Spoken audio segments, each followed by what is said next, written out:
الحمد للہ والصلاة والسلام علی رسول اللہ اما بعد۔ امام بخاری رحمہ اللہ بیان فرماتے ہیں، ہمیں حدیث بیان کی حفص بن عمر نے، انہوں نے کہا ہمیں حدیث بیان کی شعبہ نے، وہ ابن عثمان بن عبداللہ بن موہب سے بیان کرتے ہیں، وہ موسیٰ بن طلحہ سے،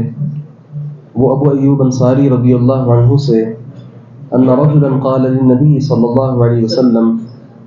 ایک آدمی نے نبی مکرم صلی اللہ علیہ وسلم سے کہا، اخبرنی بعمل یدخلنی الجنہ، مجھے ایک ایسا عمل بتائیں جو مجھے جنت میں داخل کر دے۔ قال ما لہ، کسی نے کہا اسے کیا ہے، اسے کیا ہے؟ وقال النبی صلی اللہ علیہ وسلم، نبی مکرم صلی اللہ علیہ وسلم نے فرمایا، عرب ما لہ، اسے کوئی حاجت ہے اور اسے کیا ہے؟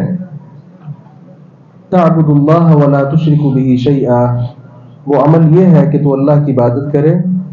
اور اس کے ساتھ کسی چیز کو شریک نہ ٹھہرائے، وتقیم الصلاۃ،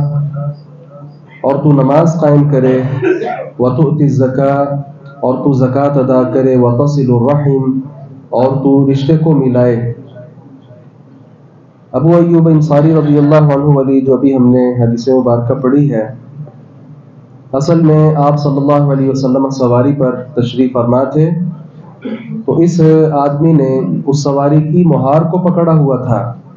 تو صحابہ کرام نے کہا کہ اسے کیا مسئلہ ہے کہ اس نے آپ کی سواری کی مہار کو پکڑا ہوا ہے، کوئی ضرورت ہے اس کو؟ تو آپ صلی اللہ علیہ وسلم نے فرمایا کہ ہاں، اس کو کوئی ضرورت لگتی ہے، کوئی سوال کرنے کے لیے آیا ہے، تبھی تو اس نے اس سواری کی مہار کو پکڑا ہوا ہے۔ اس لیے آپ صلی اللہ علیہ وسلم نے تسلی کے ساتھ اس کی بات سنی کہ وہ کہنا کیا چاہتا ہے۔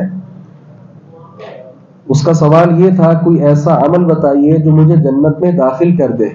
تو آپ صلی اللہ علیہ وسلم نے نماز کا قیام، زکوٰۃ کی ادائیگی اور رشتہ داروں کے ساتھ اچھا برتاؤ، یہ 3 کام بتائے اور کہا یہ 3 عمل کر لو، یہ 3 عمل تمہیں جنت میں لے جائیں گے۔